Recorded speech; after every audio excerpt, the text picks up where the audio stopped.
Bonjour à tous, merci d'être aussi nombreux et nombreuses dans ce webinaire Azure. Aujourd'hui, on va traiter un sujet qui est d'actualité, hein. C'est comment vous allez pouvoir infuser l'IA dans vos données d'entreprise avec Azure OpenAI.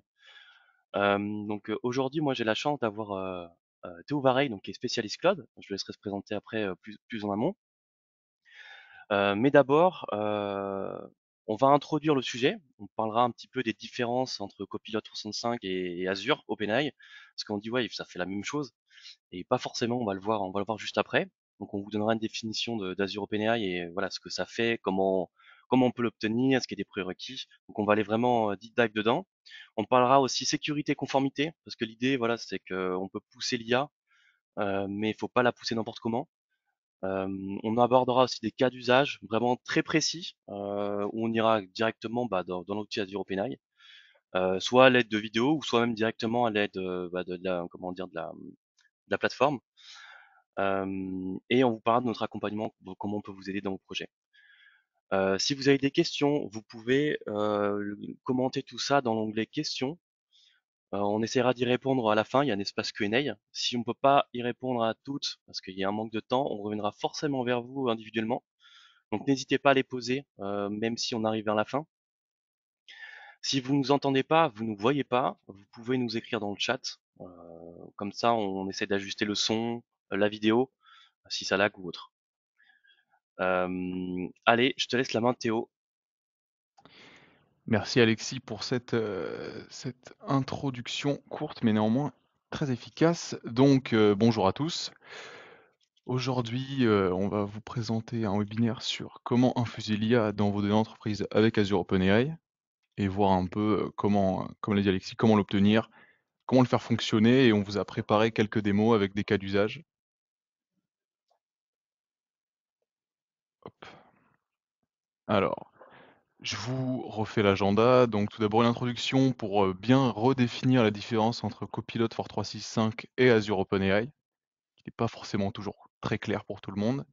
Ensuite, qu'est-ce qu'Azure OpenAI avec une définition complète, la partie sécurité et conformité qui est très importante, des cas d'usage, des démonstrations et un récapitulatif de l'accompagnement que vous propose Bechley Comsoft avec les différentes équipes.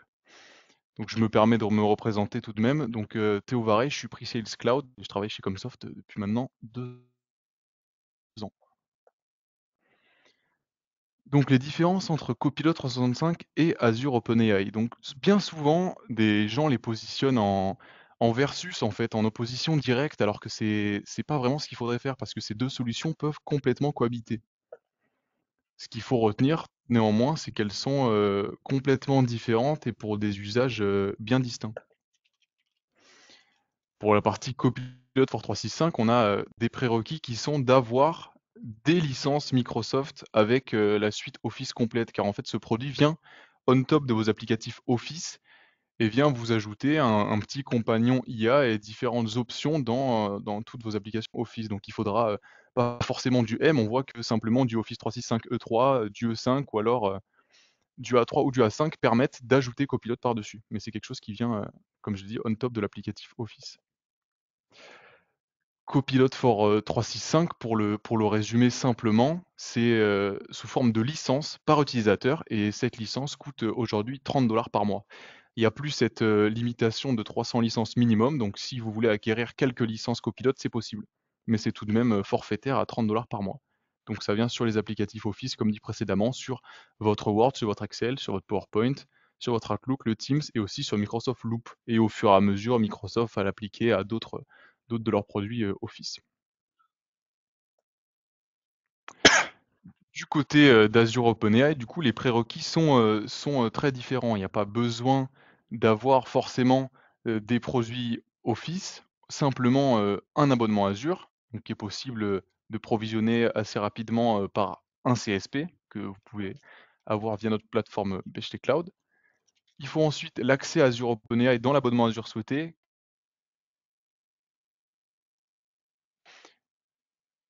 Ah, j'ai été déconnecté? T'as été coupé, ouais. Là, c'est bon, on t'entend. On est revenu. Excusez-moi, on a eu un petit problème technique.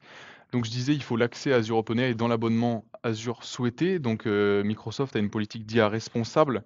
Donc il y a seulement un petit formulaire Microsoft à remplir pour avoir accès, mais c'est pas parce que vous êtes client Azure aujourd'hui que vous avez accès d'office.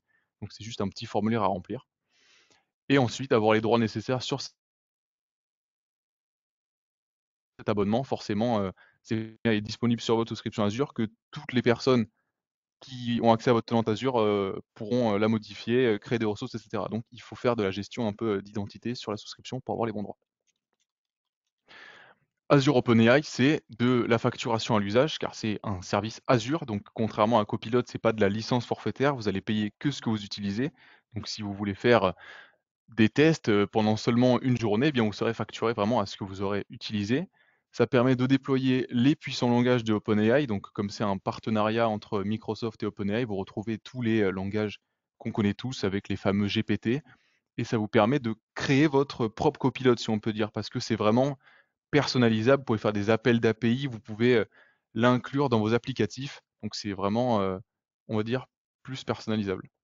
Mais c'est quoi vraiment la différence du coup, Théo?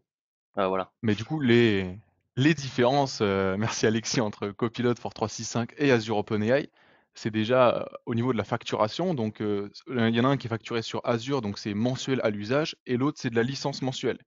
Donc si tu as pris ta licence pour le mois, tu vas la payer pour ton mois complet.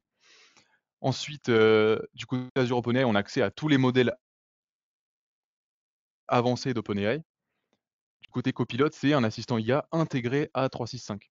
Ensuite, du côté OpenAI sur Azure, on peut personnaliser les modèles, soit des modèles déjà entraînés, soit entraîner vos propres modèles et les intégrer dans d'autres services Azure. Et pour Copilot for 365, ça interagit sur les données de votre tenante. Donc à partir du moment où vous avez du Copilot for 365, il a accès à toutes les données auxquelles vous avez accès sur le tenante. Donc c'est par rapport aux droits de chaque utilisateur et ça va piocher dedans et interagir avec. Et du côté Azure OpenAI, pour terminer sur les grandes différences, on a accès à l'API REST, donc comme je l'ai dit tout à l'heure, qui vous permet de l'inclure et de l'appeler dans vos différents applicatifs. Donc, qu'est-ce que Azure OpenAI pour un peu plus rentrer dans le vif du sujet? Azure OpenAI Services, c'est donc, comme je l'ai dit, un service disponible sur la plateforme Azure qui offre accès au modèle de langage avancé d'OpenAI via l'API REST et la plateforme et l'interface dans Azure, qui sont le AI Workspace. Donc, y compris les dernières versions de GPT-4, même la nouvelle qui est en preview, mais qui est dorénavant disponible, le GPT-4 Turbo avec vision, donc avec de l'analyse de données visuelles, telles que des images par exemple, ou encore les GPT 3.5 Turbo que tout le monde connaît. Ces modèles peuvent être adaptés à des tâches spécifiques, comme par exemple la génération de contenu, le résumé, la compréhension d'images, la recherche sémantique par langage naturel, mais aussi la traduction de code. Et donc, comme on vous l'a dit, accessible via l'API REST pour faire des appels, aussi la SDK Python ou l'interface web de l'Azure OpenAI Studio. Donc on peut, dans la finalité, intégrer des bots par des web apps qui sont déployés sur le web directement et par lesquels vos collaborateurs peuvent accéder via des URL. On vous en montrera une lors de la démo. Ou alors par des bots directement intégrés dans les équipes Microsoft Teams de l'entreprise, qu'on a aussi sous forme de démo et qu'on pourra vous montrer plus tard dans la présentation. Yes, à mon tour. Petite question, il y aura 4 questions pendant le webinaire. L'idée, voilà, c'est que qu'on vous pose des questions, que ce soit en interaction et qu'on vous partage les résultats en direct. Comme ça, on voit un petit peu bah, ce que vous voulez faire avec l'IA, où vous en êtes. Question 1 qui va s'afficher à l'écran. Euh, pour quels usages souhaitez-vous vous mettre en place l'IA au sein de votre entreprise? Donc, est-ce que c'est pour rechercher plutôt des documents d'entreprise? Est-ce que c'est pour intégrer un chatbot dans son environnement avec API? Générer des textes et images, générer du code, développement? Est-ce que votre demande est plus spécifique? Sachant que nous, bon, on va aborder quelques points, quelques usages justement en démo juste après. Donc c'est intéressant de savoir si on, on est pile dedans ou pas, quitte à ce qu'après on puisse rajouter des démos supplémentaires en fonction de vos réponses. Je vois qu'il y a déjà 20% de votants, on va attendre quelques secondes encore pour les derniers retardataires, qu'on ait une bonne vision. Je vois qu'il y a au moins 50% déjà, c'est pour intégrer un chatbot. Ok. Le chatbot, les recherches de documents, ouais, c'est intéressant. On laisse encore quelques secondes. Vous êtes à 50% de votants. On va attendre. Ouais, ouais, ça reste bien du chatbot, recherche documentaire. Quelques secondes encore et on ferme. Ouais, c'est super intéressant les résultats. Allez, on va vous les partager. Dites-moi si vous les voyez bien. Allez, je ferme et je partage. Alors, est-ce que toi tu vois les résultats, Théo? Alors, j'ai Je les ai, ouais. 21% en recherche des documents d'entreprise, 44% voilà, qui souhaitent intégrer un chatbot dans leur environnement avec une API, 6% génération de texte, 16% génération de code et 8% c'est la demande est un peu plus spécifique. Ok. Bah, tout à l'heure, tu vas leur montrer le chatbot, donc ça tombe bien. C'est ça. Tout à l'heure, vous aurez une petite démo pour voir un peu. Puis de toute façon, on pourra en reparler et revenir vers vous plus tard. Super. Allez, c'est Hop. parti. Donc il y aura d'autres questions, hein, Alexis, pendant le webinaire. Il en reste encore, il y aura 3 autres questions, il me semble. Ouais, c'est Mais ça. en tout cas, ouais. Donc pourquoi utiliser Azure OpenAI finalement? Parce que déjà on y retrouve tous les modèles d'OpenAI, c'est updaté avec les nouvelles versions à chaque fois. Et comme je vous l'ai dit, là il y a la vision qui est en preview. On a maintenant le DALL-E 3 directement sur Azure OpenAI. Dès qu'il y a un nouveau modèle qui sort, il est updaté et mis en ligne. Plus de robustesse et de fiabilité avec Azure, parce que du coup, c'est pas vos employés qui vont aller sur le site de OpenAI et envoyer des documents d'entreprise dans la nature. Là, c'est dans votre tenante Azure. Donc vous pouvez travailler sur des données entre guillemets confidentielles, c'est encapsulé dans le tenant Azure derrière avec la sécurité, avec le Defender, avec le MFA, etc. On retrouve des modèles pré-entraînés. Il y a déjà des exemples avec différents contextes et des modèles qui fonctionnent clé en main. Pour des usages, on va dire, simples, vous avez déjà le modèle qui fonctionne, qui roule, vous le lancez avec vos données, il les ingère, et puis derrière, vous avez votre chatbot qui comprend par du langage naturel. L'IA responsable de Microsoft, donc c'est pas, les vannes sont pas ouvertes à tout le monde. L'IA responsable, ça inclut aussi des filtres de sécurité, par exemple pour la génération de contenu, tous les contenus qui peuvent être compris comme, comme par exemple à caractère violent sont bloqués directement par Microsoft, pas possible d'en générer.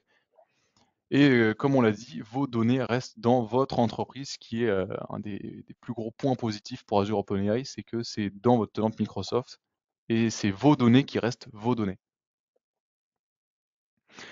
Alors, quels sont les modèles disponibles? On a du GPT-4 avec ses dernières déclinaisons, du GPT-4 32K, du GPT-4 avec Vision. On a du GPT-3 qui inclut les langages Ada, Babbage, Curie et DaVinci. Du GPT 3.5, 3.5 Turbo qui inclut du DaVinci. Il y a du Codex et aussi DALL-E 3 pour de la génération d'images. Alors, Azure Moi, ça OpenAI, coûte. combien, C'est ça combien ça coûte? Combien ça coûte? Comment on l'achète, c'est ça? C'est un peu la question parce qu'on dit parce que c'est dans Azure, mais combien ça coûte réellement? Donc Azure OpenAI, ça traite les prompts, les entrées et aussi forcément les sorties quand c'est du texte, en les décomposant en jetons. Donc ça peut être un mot ou un bloc de caractères. Le nombre de jetons traités dans une requête, ça dépend de la longueur des paramètres d'entrée et de sortie de la requête. Donc en fait, ce que vous allez payer, ça va être l'échange. Vous allez faire votre prompt vous et l'IA va vous répondre, donc ça sera l'aller, le retour, l'échange complet qui va être comptabilisé. Donc là, le screenshot que vous voyez, ça vient de platform.openai.com et c'est Tokenizer, donc c'est OpenAI qui fournit directement un moyen de calculer les jetons des prompts. Donc là, on voit que cette phrase «Combien de personnes ont posé des questions pendant le webinaire?» ça fait 14 tokens et 65 caractères. Donc ça, la requête aller compte 14 tokens. Si on vous fait un exemple, je veux traduire du code avec Azure OpenAI. Donc j'ai déployé mon langage qui comprend Codex et qui comprend le code, qui va me permettre de traduire mon code d'un langage à un autre. En entrée, je lui donne mon code JavaScript qui fait 1000 jetons au total, parce qu'il a calculé 1000 jetons de mon texte. Il va me faire en sortie, je lui ai demandé traduis-moi ça en Python, et il va me rendre un code de 1000 jetons. Bon, vous savez que si on traduit d'un langage à l'autre, c'est pas forcément égal, mais pour l'exemple, on va dire que ça fait 1000 et 1000. Donc en fait, j'ai déployé mon GPT-4 qui comprend le code, et donc ça me compte 1000 tokens en entrée. Donc on voit que pour du GPT-4 Turbo, En entrée, c'est 0,10 centimes et en sortie, c'est 0,28. Donc ça va me faire au total 0,38 € pour traduire mes 1000 tokens de code JavaScript en code Python. Donc ça compte vraiment l'entrée et la sortie qui ont des prix différents et qu'il faut additionner pour avoir le total de la requête complète, si on peut dire. Maintenant, on va rentrer dans la partie sécurité et conformité. Donc comment sécuriser cette ressource s'il y a des parties qui sont déployées sur le web.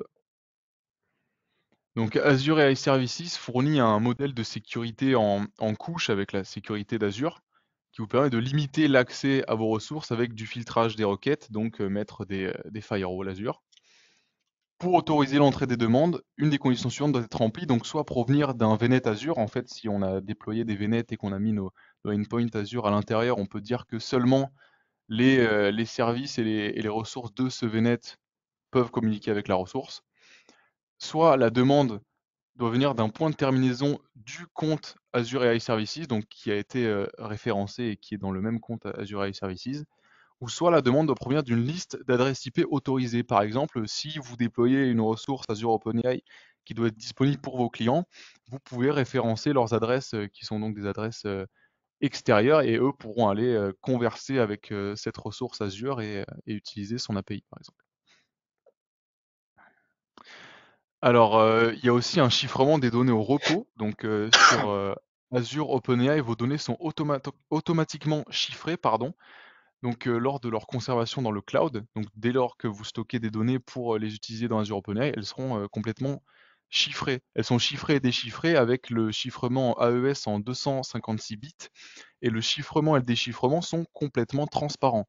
Donc, vous n'avez pas besoin de modifier le code ou les applications pour tirer parti du chiffrement et du déchiffrement. Donc ce chiffrement se fait par des clés directement fournies par Azure, mais c'est aussi possible d'utiliser votre propre clé. Donc vous pouvez bring your own keys, vous pouvez amener vos clés directement et les stocker dans l'Azure Key Vault. Donc si vous avez un moyen de générer vos propres clés, c'est plus simple pour vous, ça vous permet de les moduler, vous pouvez complètement amener vos clés pour chiffrer vos données. Et ensuite, on a toute la partie connexion avec Entra ID, comme ça fait partie d'Azure. Donc pour utiliser les ressources, il va falloir attribuer des rôles airbag comme utilisateur cognitive services. Et les utilisateurs présents dans votre tenante qui auront ce rôle pourront accéder aux différentes ressources OpenAI. Donc si vous voulez déployer différentes ressources et donner accès à différentes personnes via le portail, vous attribuez des rôles en fonction des ressources en gérant via le airbag Azure. Si vous déployez un langage, un modèle OpenAI sur une web app, pour se connecter à cette web app, ça va faire de l'authentification avec de l'Entra ID. Donc c'est du MFA, de l'accès conditionnel, ce genre de choses. Limiter l'accès, c'est forcément limiter les coûts, parce que si vous déployez la ressource et que derrière tout le monde dans votre tenante a accès et peut faire ce qu'il veut, vous pouvez vite vous retrouver avec une grosse facture à la fin du mois. Donc c'est important de limiter les accès, de bien gérer ça pour pouvoir maîtriser ses coûts derrière.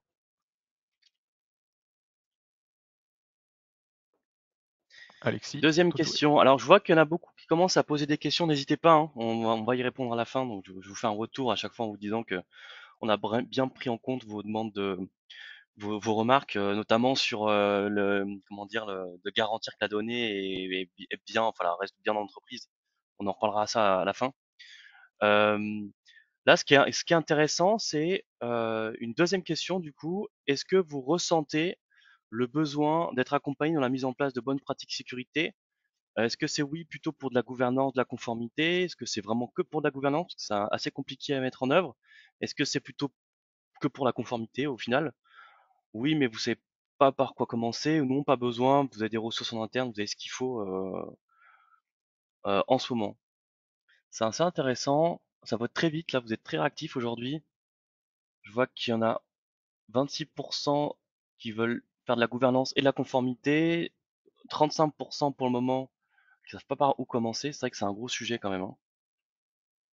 Je laisse encore quelques secondes et on va vous partager les résultats. Voir un petit peu comment vos confrères et vos consoeurs se ressentent sur le sujet. 26%, ouais, c'est assez, c'est assez C'est vrai que souvent il y intéressant, a, il y a- il y 25%. a beaucoup de solutions disponibles de toutes parts et c'est pas forcément simple de savoir par où commencer. Allez, c'est bon, je ferme et je partage les résultats. Alors, 29% oui pour les deux, gouvernance, conformité. Conformité, il y en a 6% qui veulent faire un focus dessus. 37% ne savent pas par où commencer et 29% n'ont pas besoin, peut-être parce qu'ils n'ont pas de projet ou alors ils ont des ressources en interne. C'est très intéressant ça. Voilà, mais globalement, ouais, il y a quand même un besoin d'accompagnement sur ces sujets-là, bon, qui est nouveau, c'est normal. Allez, je ferme et je te donne la main. Merci. Maintenant, on va rentrer dans les différents cas d'usage. Donc, on a sélectionné 3 cas d'usage. Donc, tout d'abord de l'IA conversationnelle, ensuite de la création de contenu, et pour finir, le data grounding, donc comment travailler sur des données. Donc, l'IA conversationnelle, c'est simplement la capacité de simuler une conversation humaine avec finalement une IA. Donc, ça repose sur le TNL et le machine learning. Donc, c'est l'apprentissage de données et la possibilité de s'entraîner. Donc, quand vous allez, au fur et à mesure que vous allez converser avec cette IA, elle va s'entraîner, apprendre, gérer le contexte de la conversation et pouvoir répondre de mieux en mieux à vos questions. Donc les modèles d'IA conversationnels, c'est des modèles entraînés sur de très très grands volumes de données, que ce soit textuelles ou vocales. Parce que vous pouvez aussi parler vos prompts et il peut aussi vous répondre en parlant. L'objectif de l'IA conversationnelle, c'est de réduire les coûts et les erreurs humaines. Donc par exemple, si vous faites un chatbot de support, ça pourrait remplacer des personnes, c'est disponible 24/24, 7/7, et ça fournit une expérience personnalisée et engageante. Donc ça retient, comme je l'ai dit tout à l'heure, le contexte. Donc en fonction des questions, si c'est un chatbot pour vos clients, il va garder le contexte de la question, rester là-dedans et pouvoir développer des réponses pertinentes. Donc, au niveau des prérequis organisationnels pour, de l'IA conversationnelle, pardon, tout d'abord connaître la charge de travail, donc savoir, quel est le projet, ce qu'on veut faire avec cette IA conversationnelle pour savoir quel modèle on va déployer, comment est-ce qu'il va être utilisé, quelles seront, les répercussions derrière au niveau des usages. Comprendre les modèles d'IA génératifs, savoir quel modèle serait le mieux pour votre besoin, comprendre les pratiques d'IA responsables. Est-ce qu'on est dans les clous?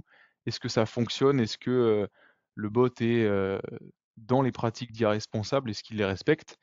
Et comprendre les stratégies d'accès limité, savoir à qui on donne accès, comment, quelles personnes pourront faire des appels sur cette IA, qui pourra s'en servir.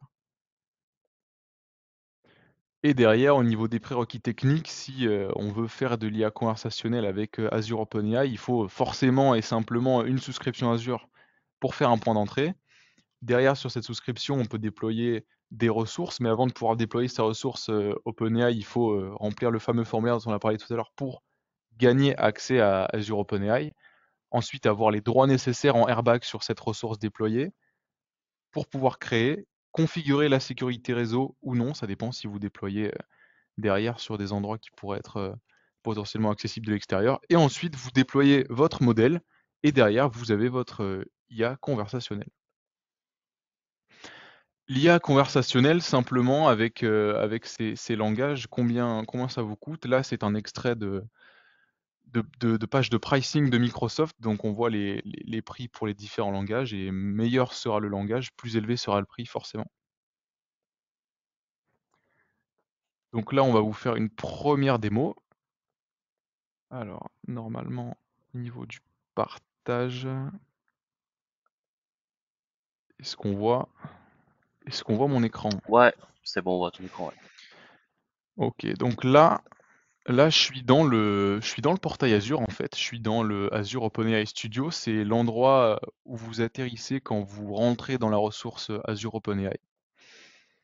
Donc là, à droite, sur ma configuration, on voit que j'ai différents déploiements. Les déploiements, je peux les retrouver juste ici. Donc j'ai déployé différents modèles. Là, je suis sur du GPT 3.5 Turbo. Et donc dans mon chat, j'ai sélectionné mon déploiement. Hop, donc je vais converser sur une base de GPT 3.5 Turbo. Là, dans les paramètres de la session, je peux choisir combien de messages du passé sont inclus. Là, j'ai mon compteur de tokens. Et ici, j'ai mes paramètres. Donc là, c'est la réponse maximale. Avec la température et le top P, on va choisir à quel point l'IA sera créative ou alors à quel point elle va devoir rester, rester très très très précise et pas se permettre de dévier et un peu d'inventer des choses, par exemple. Et la frequency penalty et la présence penalty, c'est pour gérer la répétition des tokens. Donc là, je vais faire un prompt. Je vais lui demander simplement, mon IA conversationnelle, comment faire de la publicité sur LinkedIn pour mon webinaire. Un sujet pris.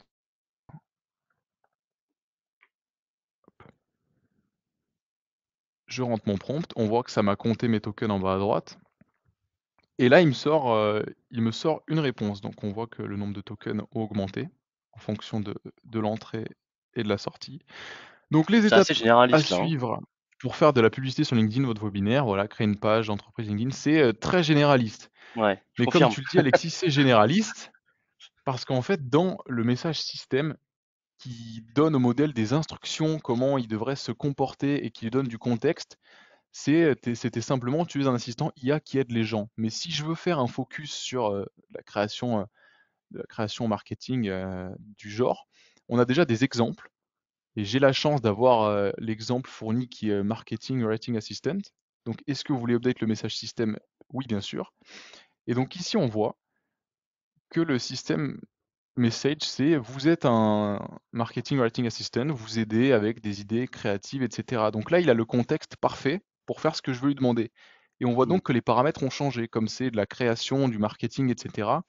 La température et le top P ont été augmentés. Et donc si je fais le même prompt maintenant, mais j'ai changé le comportement de mon IA conversationnelle, J'ai hâte de voir ça.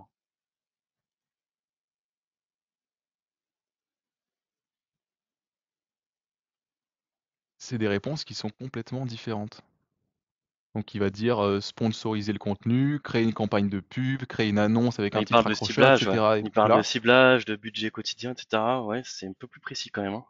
Je vais perdre mon boulot moi si ça continue. c'est des réponses qui sont c'est des réponses qui sont beaucoup plus pertinentes pour du marketing. Donc en fait, simplement, en changeant le comportement de mon IA conversationnelle, je peux avoir des réponses plus précises et plus adaptées en lui donnant un meilleur contexte.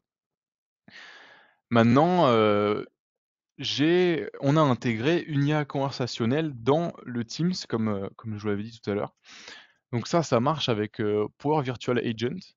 On le retrouve juste là. Et Power Virtual Agent, maintenant, ça se retrouve dans Copilot Studio. Et là, vous entendez Copilot, vous vous dites, mince, peut-être qu'il faut une licence Copilot, alors que pas du tout. Le Copilot Studio, pour Teams, si vous avez juste des licences Teams et donc du Teams, vous pouvez l'utiliser. Donc vous pouvez créer avec Power Virtual Agent un bot, et ce bot va faire des appels d'API sur ma ressource Azure OpenAI que j'ai déployée. Donc là, j'ai mis une trigger phrase pour qu'il se déclenche, parce que sinon, dès que j'écris un message c'est ce canal Teams, même si je fais pas exprès, ça va faire des appels sur ma ressource et donc engendrer de la consommation.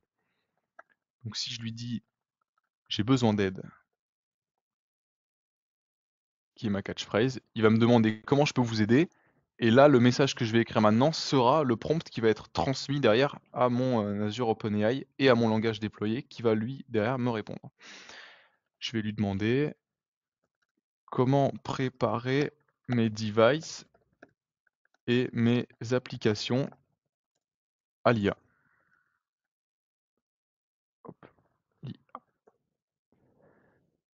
Et donc là, ce qui va se passer, c'est que ça va passer dans le Power Virtual Agent qui lui va envoyer la requête et aller chercher avec l'API REST et comment dire, et le endpoint de ma ressource Azure à aller lui parler. Comme il a la clé derrière, il peut rentrer dedans et converser avec et faire l'échange de prompt. Donc là, si je vais dans une autre conversation, on voit qu'il est en train d'écrire, que mon petit bot est en train de m'écrire. Ouais, c'est vrai que dans la conversation elle-même, on voit pas trop que ça mouline si on voit pas les Mmh. trois petits points à côté. Bon, je pense ils vont le modifier entre-temps. Je Non, là, vois on qu'il y a voit plein pas de que ça questions, mouline, hein. mais N'hésitez pas, je vois plein de questions, on les note. Hop, ouais, comme ça, on y répondra à la fin. Ça mouline un peu parce que ma ressource, elle est pas en France pour optimiser les coûts. Ça mouline un petit peu. Est-ce possible de créer un bot avec nos propres données techniques? Oui, Très bonne c'est question. complètement possible. On va en parler tout à l'heure d'ailleurs, un peu plus tard. Euh, sur le chat Teams, du coup, c'est uniquement basé sur les données Microsoft, pas sur nos données d'entreprise. Non, si on fait pointer sur une ressource qui fonctionne avec les données que vous lui avez fait ingérer, qui sont vos données d'entreprise, il fonctionne avec vos données d'entreprise, que vous choisissez d'ailleurs. Hmm, alors, Copilot pour On est 65 peut-être doit être victime d'un effet hébergé. démo. Ah non, ça y est, sauvé. Je croyais Par qu'on le était gong. victime de l'effet démo. Alors, Et donc voilà, il me fait une réponse. Voici ce que j'ai comment trouvé. préparer mes devices? Alors, je rebondis dessus parce qu'on a un webinaire dessus. Un peu plus loin, le 11 avril, avec HP Intel, justement, sur comment vous pouvez préparer votre matos, en gros, à l'arrivée et la montée en charge, en fait, de l'IA, qui va vous faire travailler de plus en plus en local.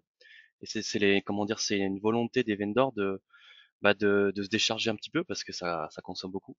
Donc voilà, je vous enverrai les liens à la fin, quoi. Mais ouais, ça a l'air bien cohérent ce qui a marqué, hein. Et Stockage, donc test, ensuite, configurer. ces informations ont répondu à votre question. Ça, c'est quelque chose qu'on peut créer dans le PVA, dans le Power Virtual Agent. Donc je vais mettre oui. Super, merci de noter votre expérience de 1 horrible à 5 excellente. Bon, je vais mettre 4. Non, allez, je mets Ouais, 5. quand même, c'est pas mal. Je mets Et du 5, je mets coup, 5.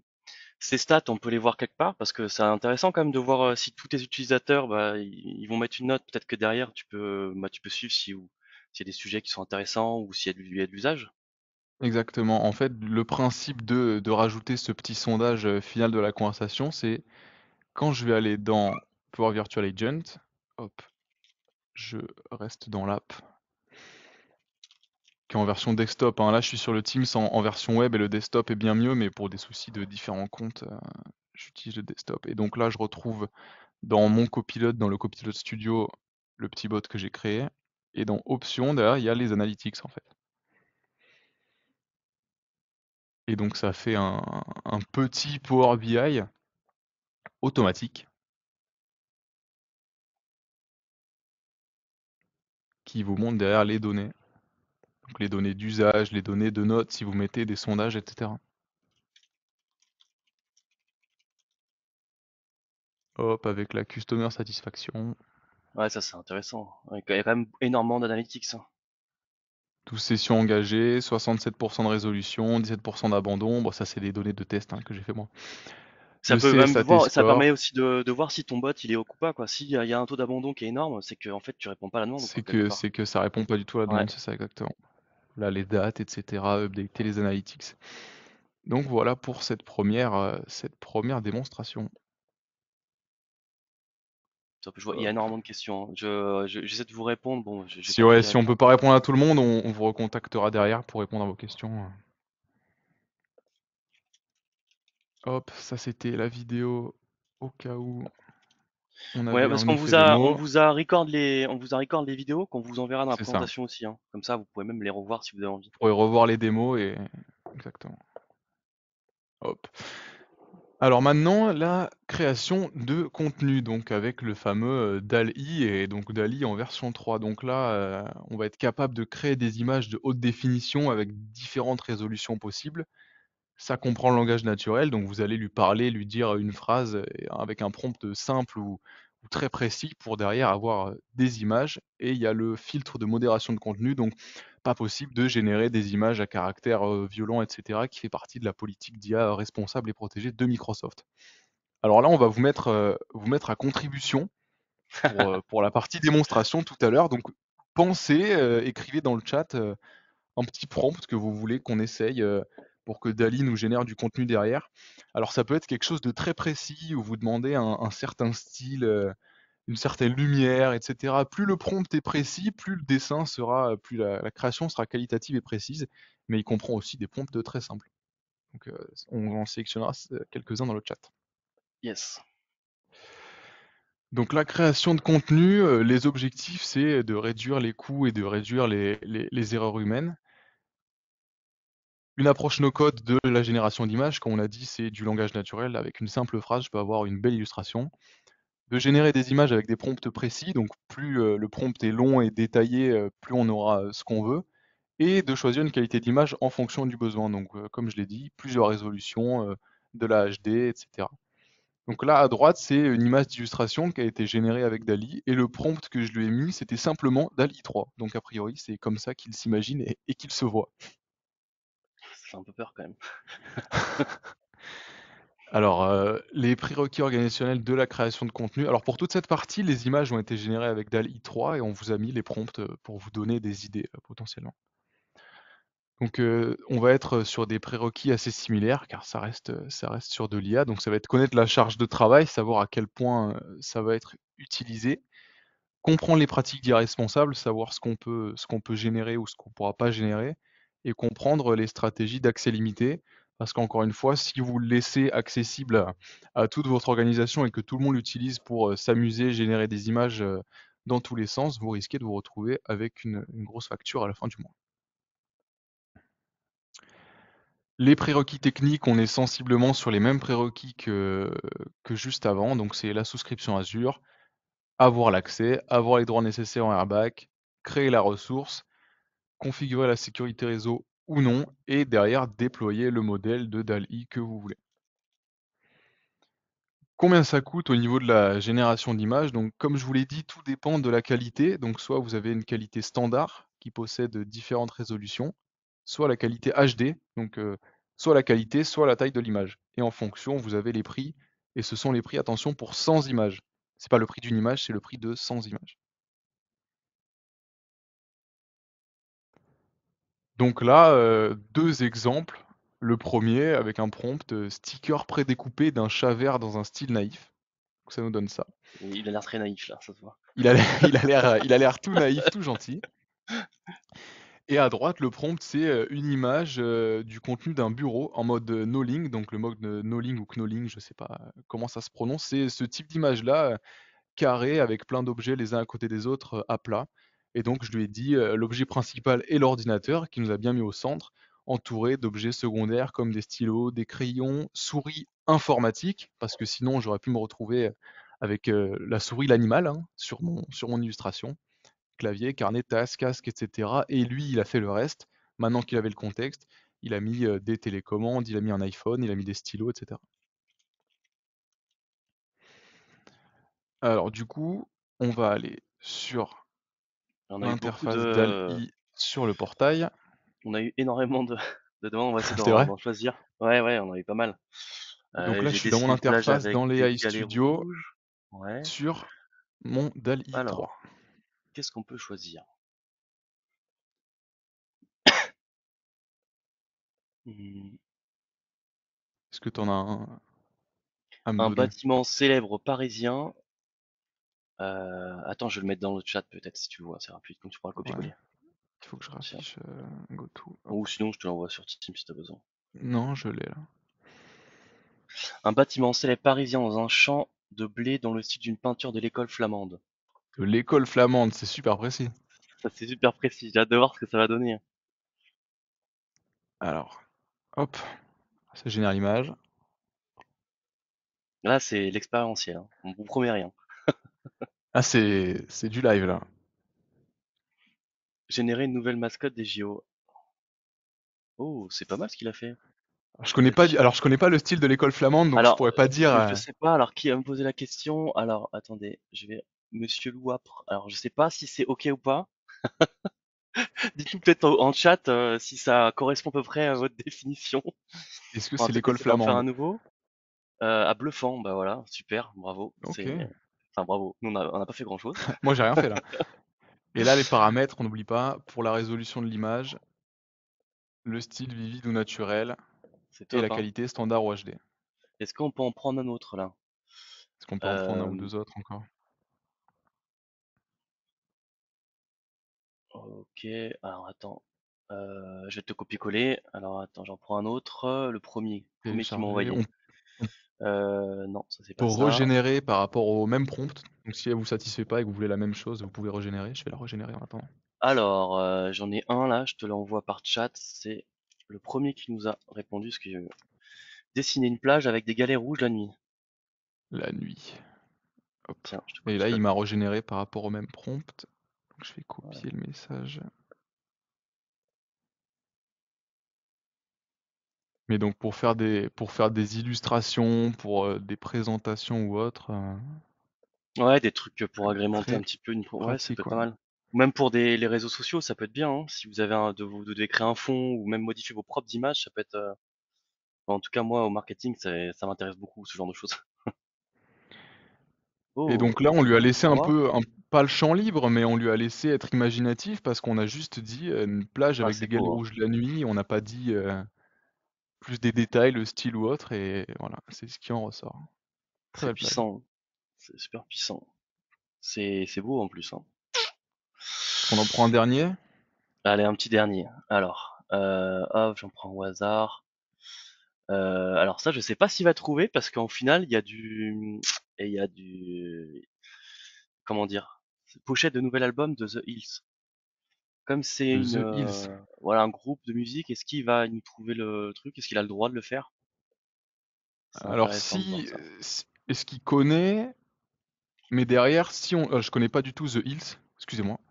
Mais si on avait détaillé en disant qui est un groupe de tel style de musique et décrire un peu leur Rock direction américain, artistique, etc. Ouais. 1995, originaire de Californie. Ah, c'est assez drôle, Ah, je trouve. montre, C'est montre assez voir. drôle. Ok. Eh, c'est pas trop mal en vrai, hein. On Et on dirait a plus du une style affiche ça, de hein. film. Ouais, on dirait plus une affiche de film. Et la pochette est sympa. Mais c'est vrai, c'est assez sympa, je trouve. The Après, en latest détaillant un petit peu release. plus, The top. Hills. Adieu le métier de Ok. dessinateur, on nous met dans le chat. Non, pas encore quand même, mais c'est Pas vrai que encore, c'est quand assez même. puissant, hein. C'est assez Mais puissant. maintenant, avec le DALL-E 3, si vous générez des personnes humaines, même avant il y avait des problèmes avec les mains et les doigts, mais maintenant si vous faites tenir un objet avec le DALL-E 3, les mains sont vraiment bien faites, ça tient l'objet, les doigts s'entremêlent pas, etc. Donc plus ça va, plus c'est précis, et puis comme on l'a dit, plus le prompt est détaillé, plus vous aurez exactement ce que vous voulez avec le style, la luminosité, les reflets, c'est très très très Le puissant. ton, le style artistique, est-ce que Mhm. c'est du dessin crayon papier? Est-ce que c'est de la 3D? Est-ce que Est-ce c'est de que la c'est peinture? Est-ce que c'est de la 3D? Ouais, est-ce que c'est ça. même, on peut aller plus loin, est-ce que c'est de la peinture à l'huile, de l'acrylique, de la gouache? Ça va ultra loin. Est-ce que c'est de l'aquarelle? Donc, C'est ça. Plus le prompt top. est précis, plus vous aurez une Là, faut image qu'on détaillée. avance un petit peu. Désolé, Ouais, je te j'en ai parce lancé qu'on un dernier, mais a, on va avancer. ouais, parce que là, je vois le temps passer, il est 43, on s'est lancé dedans. On accélère, on accélère. Ouais, ouais, c'est pas mal. Hop. Maintenant, du coup, le data grounding. Donc, ce qui va nous permettre de faire ingérer à un index notre donnée et faire travailler notre modèle d'IA par-dessus sur ces données et converser avec nos données privées, du coup. Il y a différentes data sources. Donc soit un AI Search, donc si vous avez déjà indexé des données auparavant avec un indexeur sur Azure AI Search, vous pouvez directement l'utiliser. Vous pouvez aussi l'utiliser sur une Azure Cosmos DB pour MongoDB. Alors pour l'instant, c'est que ce type de DB là, mais certainement dans le futur sur Azure, on pourra travailler avec d'autres databases. Le Blob Storage qui est le stockage Azure on va dire, le plus utilisé. Vous pouvez directement, qui termineront dans un blob storage, mais c'est une des sources possibles à sélectionner. Ou directement, donc si vous mettez, par exemple, tout à l'heure, on a indexé le site, la page du monde informatique. Vous pourrez discuter avec les données d'un site. Et aussi, ça marche avec les databases Elasticsearch. Les objectifs du data grounding, ça peut être d'utiliser GPT-4 sur vos données d'entreprise sans avoir à entraîner les modèles. Donc simplement, vous faites ingérer par un AI search vos données. Ensuite, vous choisissez cette source pour votre langage GPT-4 en ajoutant la source de données et vous pouvez converser avec vos données. Ça permet par exemple d'analyser des données avec précision, de créer un chatbot avec votre contexte d'entreprise sur certaines données. Ça permet d'infuser vos workflows avec de l'IA. Les prérequis organisationnels du data grounding, ça va être connaître la charge de travail, savoir quels documents on va vouloir sélectionner, prendre les bons formats, comprendre les pratiques d'IA responsable, savoir comment utiliser les langages, comprendre les stratégies d'accès limité, encore une fois, et choisir les sources et les formats. Donc ça prend les formats type HTML, ça prend les docx. Si vous travaillez avec de la DB, ça va prendre le format de la DB. On a vu qu'il y en avait une de disponible tout à l'heure. Ça marche pas avec tous les formats. Les prérequis techniques seront similaires, sauf qu'on rajoute amener vos datas à la fin. Donc le data grounding, comment ça coûte? Si je prends un exemple où je vais indexer mes données et les déployer sur une web app pour que mes collaborateurs puissent simplement via une URL HTTPS aller converser avec les données de l'entreprise. Donc il me faudra un compte de stockage sur Azure pour un blob storage pour entreposer mes données. Il me faudra derrière un AI Search Service qui lui va permettre d'indexer les données et faire de la recherche sémantique et vectorielle. Derrière, il me faut mon service Azure OpenIA sur lequel je déploie mon langage. Et ensuite la web app qui se matérialise sous un app service et potentiellement avec une DB derrière si je veux garder l'historisation des messages. Alors ça, ce sont des screenshots, des extraits de la calculatrice Azure. Parce que pour ceux qui ne connaissent pas, la calculatrice Azure, c'est quelque chose mis à disposition par Microsoft et qui permet de calculer les usages et donc d'avoir les coûts réels d'une ressource Azure. Parce que sinon, le seul moyen de savoir, comme ça fonctionne en facturation à l'usage, c'est de déployer et de voir comment ça coûte. Mais bon, on n'a pas envie de commencer à déployer une ressource, d'attendre de voir comment ça nous coûte pour vite l'arrêter ou alors se dire, ok, c'est dans le budget. Donc là, c'est pour du stockage blob pour 25 Go à chaud avec une redondance de zone. Donc c'est un coût mensuel de 3,16 €. Pour le AI Search, on peut prendre du basique, du standard. Il y a différentes éditions. Ici, on voit qu'il y a un nombre d'index différents, donc on peut indexer différents fichiers et garder ces index. Là, vous payez, vous avez avec le basique 15 index possibles, et que vous en utilisiez 1, 2, 3 ou même 15, ça sera le même prix. Donc pour le AI Search, ce sont des coûts par mois et c'est forfaitaire. Pour ensuite le langage, là, j'ai pris du GPT-4 Turbo 128K de token dans le contexte avec 1000. Alors ça, là, c'est calculé par 1000 jetons. Donc j'ai pris 1000 fois 1000 en entrée et 1000 fois 1000 en sortie. Ça fait 36,87 € par mois. Et pour la web app, j'ai pris un niveau basique avec une machine simple pour héberger ça. Et donc on est sur 31,60 € par mois. Donc derrière, pour avoir une web app disponible sur une URL, accessible aux collaborateurs avec du GPT-4 qui travaille sur un pool de données que je lui ai fourni et fait indexer à l'avance, on est plus ou moins sur un forfait de 150 € par mois, avec du stockage, de l'indexation sémantique, du GPT-4 Turbo et une web app clé en main. Dans le chat, je vous ai mis le lien vers la calculatrice Azure et un form pour prendre rendez-vous avec Théo si vous voulez en discuter un peu plus au niveau des coûts. Voilà, vous remplissez le formulaire et il vous recontacte. Hop, alors Démo, c'est on parti. rechange d'écran. Donc ici, là à gauche, on a le comportement du prompt, comme on a vu déjà tout à l'heure, et on a le petit Azure Data. Donc j'ai déjà ajouté de la data avec mon index et ma ressource search.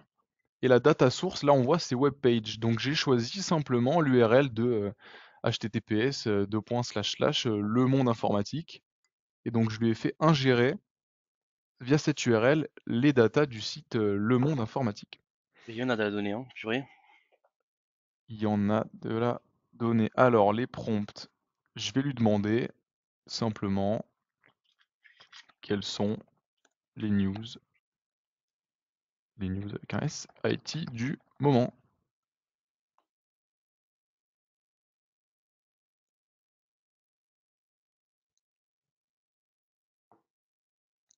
Ça a mouiné. N'hésitez pas en attendant à poser vos questions dans l'onglet questions. On a un petit espace Q&A à la fin. On va accélérer un petit peu, comme ça on aura du temps pour vous. Ok. Apple a lancé le casque réalité Vision Pro. Je pense que je suis victime de ma connexion internet, j'ai eu 2-3 coupures.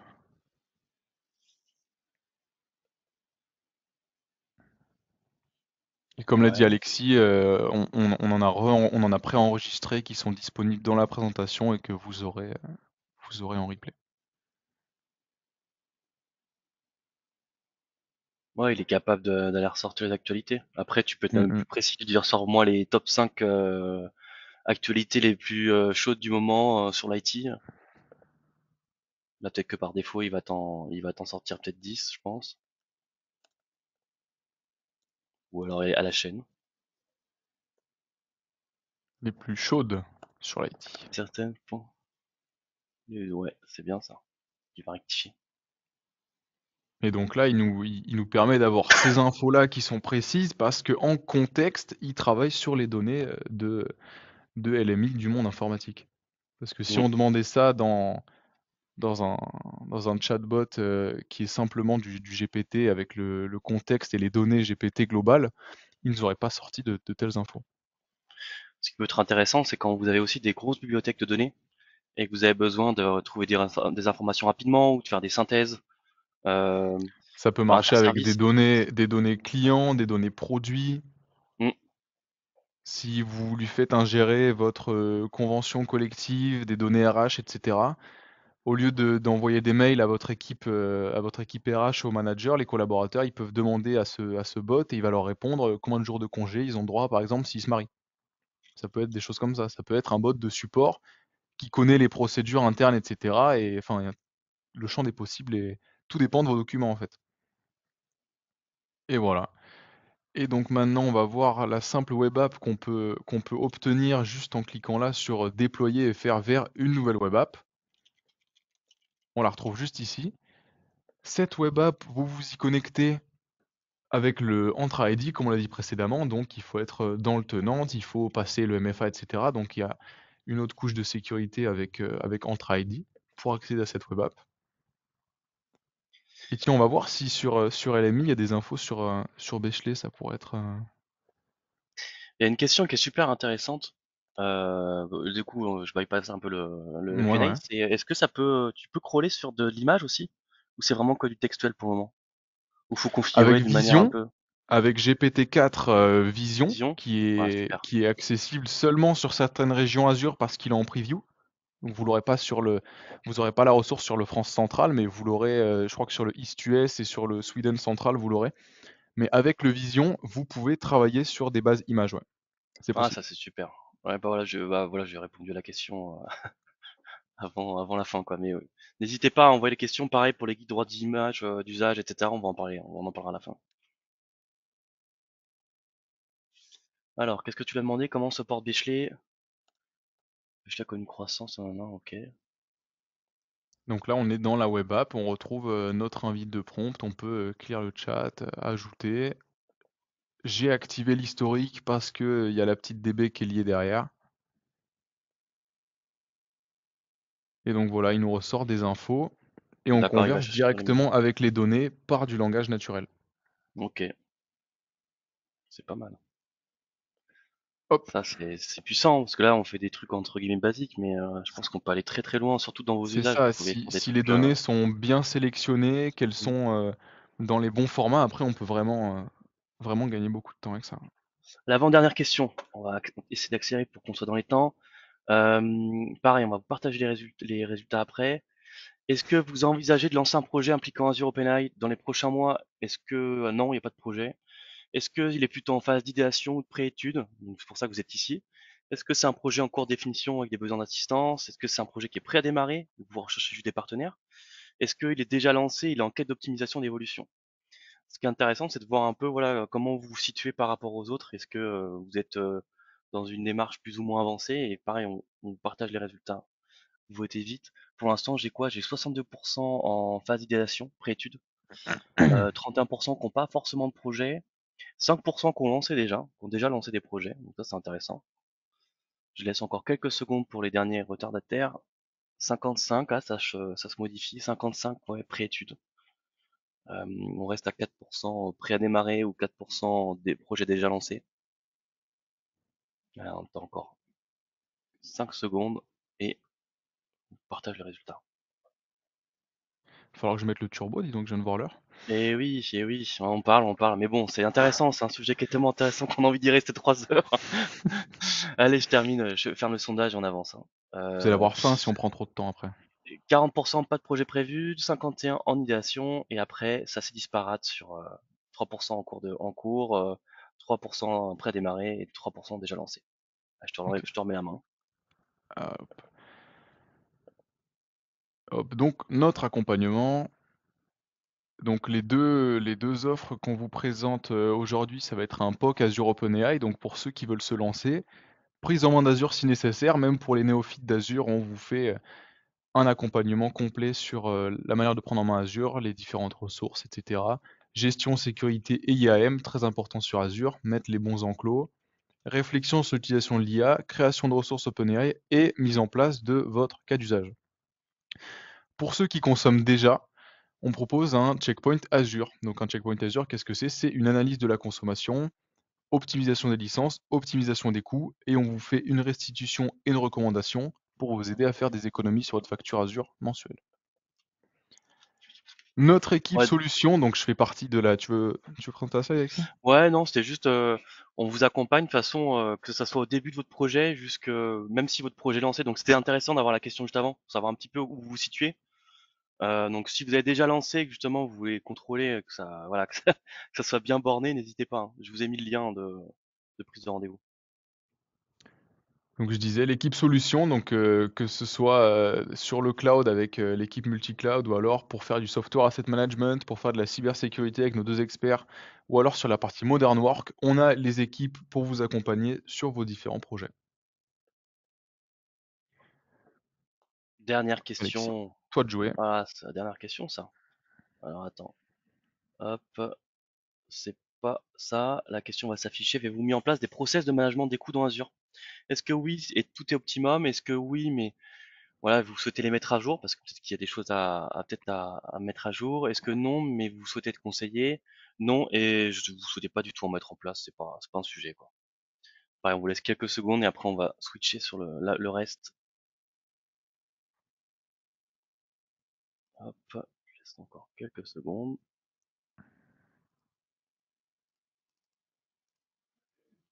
Ça arrive, vous répondez vite. Oui, tout optimum, c'est bien. 8% qui veulent mettre à jour, 21% qui souhaitent être conseillés, 46% voilà, qui souhaitent pas forcément en mettre en place. C'est intéressant, on laisse encore 5 secondes et après on avance. Allez, c'est parti. Vas-y, je te laisse la main. Hop, donc ce qu'il faut retenir, infuser ces données d'entreprise avec de l'IA, c'est accessible, donc simplement une souscription Azure, le formulaire d'accès, et derrière vous pouvez déployer les modèles, leur faire ingérer vos données et travailler dessus. C'est différentes copilotes, comme on l'a vu. Là, c'est un peu créer son propre copilote, si on peut dire. C'est flexible de par les coûts, que c'est des coûts à l'usage, vu que c'est facturé dans Azure. C'est sécurisé avec toute l'encapsulation dans le tenant Azure, la sécurité que vous pouvez mettre en place. Et c'est entre guillemets facile parce qu'on a quand même une approche no code. Donc c'est ça qu'il faut retenir au niveau de Azure OpenAI. Et aussi qu'on vous accompagne dans vos projets. Là, le petit lien pour le rendez-vous que vous aurez dans la présentation. Et on a deux prochains webinaires donc sur Copilot. Voilà, c'est jeudi prochain, donc n'hésitez pas à vous inscrire. Et après, on a un autre webinaire le 11/04 là qui est plutôt orienté device, environnement, avec un pont d'Intel et de HP qui vont vous parler en fait du lien entre le soft, le hardware, en parlant de l'arrivée des NPU plus chez côté Intel pour justement pouvoir bosser ces charges en local. Euh, Ce que je vous propose là, c'est qu'on prenne encore quelques minutes pour ceux qui veulent bien rester avec nous pour répondre à quelques questions. On a eu beaucoup, on va essayer d'y répondre au maximum. La présentation vous sera envoyée bien sûr au format PDF avec les vidéos dedans qui seront encapsulées. Alors, question, c'est parti. Parce qu'il y en a des questions. Si on peut On va pas, essayer on d'en répondra plus prendre tard. quelques-unes. Mm. Ça, on y a répondu, oui. Donc, data grounding, vous pouvez aller chercher de l'image. Guide sur les droits d'usage quand tu génères des images, par exemple. Je sais que moi, je t'ai posé la question hier, c'était rigolo. Ouais, ouais, ouais. Mais en fait, les images que vous générez, vous êtes propriétaire et détenteur de ces droits. À partir du moment que c'est vous qui avez généré cette image, que c'est votre prompt qui l'a créée, vous pouvez même la vendre, vous pouvez l'utiliser à des fins professionnelles. C'est toute cette doc est disponible sur la doc de OpenAI. Ouais, ça, j'avais répondu. Les droits d'usage de données que l'on capture surtout. Ça, j'ai Monsieur Carpentier qui me donne une précision dessus. Euh, Que l'on capture dans le sens, là, ce qu'on a fait avec le site web de LMI, par exemple. ouais, peut-être, voilà, par exemple. Est-ce qu'on peut réutiliser ces données? Bah, les réutiliser, elles sont disponibles sur le site web, sous forme d'articles. Après là, c'est plus pour se documenter. Je vois pas de quelle manière on pourrait, avoir besoin de droits pour ça. Ouais, peut-être. Après, je sais pas. Peut-être qu'il y a un contexte de journalistique. Peut-être qu'ils veulent écrire des articles avec et les publier après sur leur propre site. Euh, ouais, pour Après, l'instant. comment dire? Ça reste du plagiat parce qu'on fait que travailler sur des données en les réaffichant. Donc si on utilise, bêtement ça, ça reste du plagiat, mais je veux dire, si juste on s'inspire et qu'on l'utilise pour On nous les réécrit, ouais. détailler, nous les résumer, si on réécrit derrière, il y a pas de souci à ce niveau-là. Il y avait aussi sur le. Alors, j'ai une question intéressante. Alors, je vais la reprendre là. Droit d'usage, c'était sur les données. Euh, J'essaie de retrouver, hein, parce qu'il y en a beaucoup et je galère un petit peu. Qu'on peut trouver. Guide du choix Azure vs OpenAI ou solution on-premises. On parle de souveraineté de la donnée souvent. On a peur que ça parte un petit peu partout. Est-ce que peut-être tu as un input dessus à donner à ceux qui se posent des questions dessus?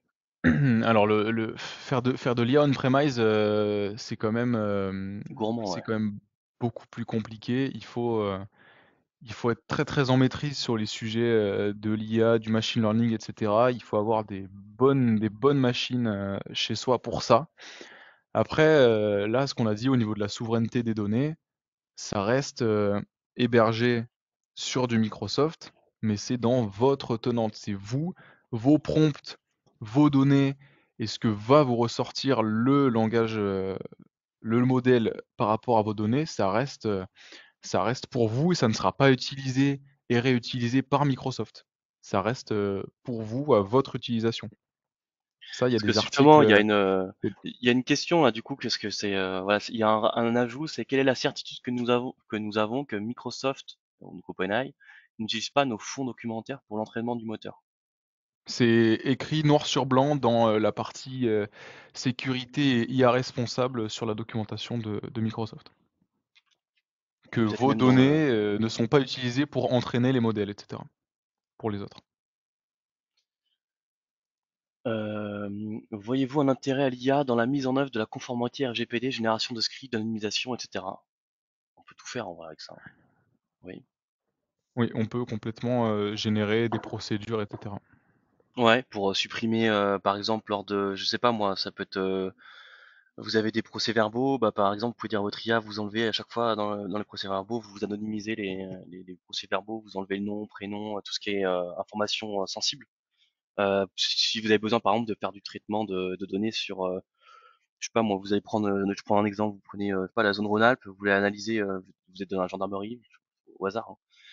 Vous voulez analyser, je sais pas, des documents assez sensibles, mais vous voulez les anonymiser pour avoir de la data propre, bah vous pouvez, ouais, vous pouvez le faire hein, totalement, ouais.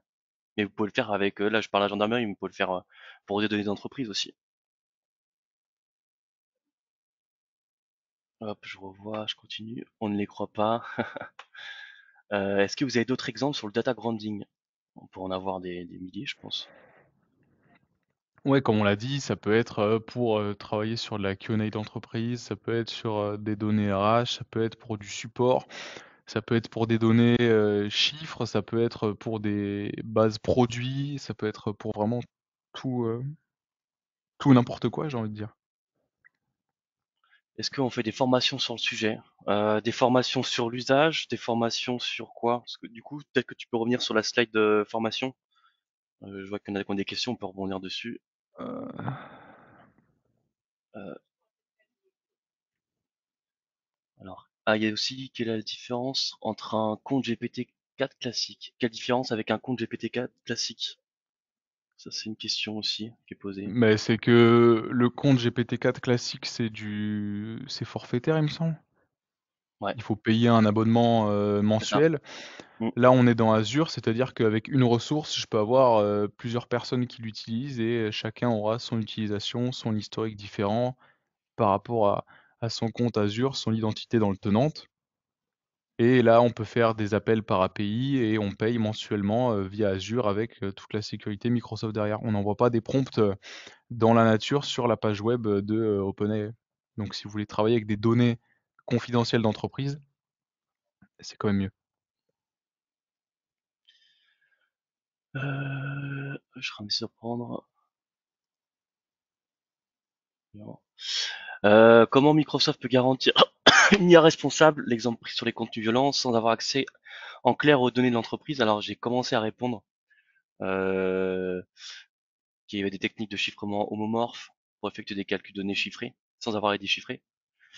Euh, il y a aussi donc, des techniques de confidentialité différentielle pour protéger la vie privée des utilisateurs. Donc ça, c'est des choses On voilà, va, on va ajouter qu'ils le ont mis en place. lien, on va ajouter les liens des pages IA responsables Ouais, dans les slides avant de les. Ouais, je pense qu'on va faire ça. ouais, je pense que ça c'est important parce que c'est vrai que c'est des questions qui ressortent. C'est ma donnée est par où? Mm, mm, mm. Est-ce que j'ai droit d'utiliser ce que je génère? Et comment il fait vraiment pour gérer voilà des contenus violents s'il doit pas les crawler quoi. Je peux comprendre. Ok. Après ça c'est plus technique quoi. Quelle est la différence entre Azure AI et Microsoft Copilot Studio? Je pense que tu as plus ou moins répondu déjà. Ouais. Euh, bon, il y a beaucoup de questions. Là, je vois qu'on déborde, je suis désolé. Merci de votre présence. N'hésitez pas, il y a un petit questionnaire de satisfaction juste avant la fin quand vous allez quitter. Il y a deux questions, hein. N'hésitez pas à nous mettre des commentaires, des retours, des remarques sur les prochains webinaires. On vous enverra la présentation, le replay. On espère que ça vous a plu. On essaie de prendre voilà quelques cas d'usage qui étaient vraiment très factuels. Voilà, il y a Théo qui est là pour vous accompagner avec toute une équipe derrière, hein, pas que sur des sujets Azure, sur des sujets bien plus vastes, copilote, de la gestion SAM, notamment pour faire du software asset management. Donc n'hésitez pas à nous contacter, voilà, on discute avec vous et après on voit comment on peut vous aider. Et on vous attend dans les prochains webinaires. Copilote, jeudi prochain, et à la semaine qui suit, HP Intel, et ça va être super aussi, il y aura de la démo. On va aller deep dive dans chaque sujet. Merci beaucoup à tous, merci Théo, c'était super, Pas et de on vous souci, retrouve merci. bientôt. Merci à vous, bonne journée, bon appétit. Merci.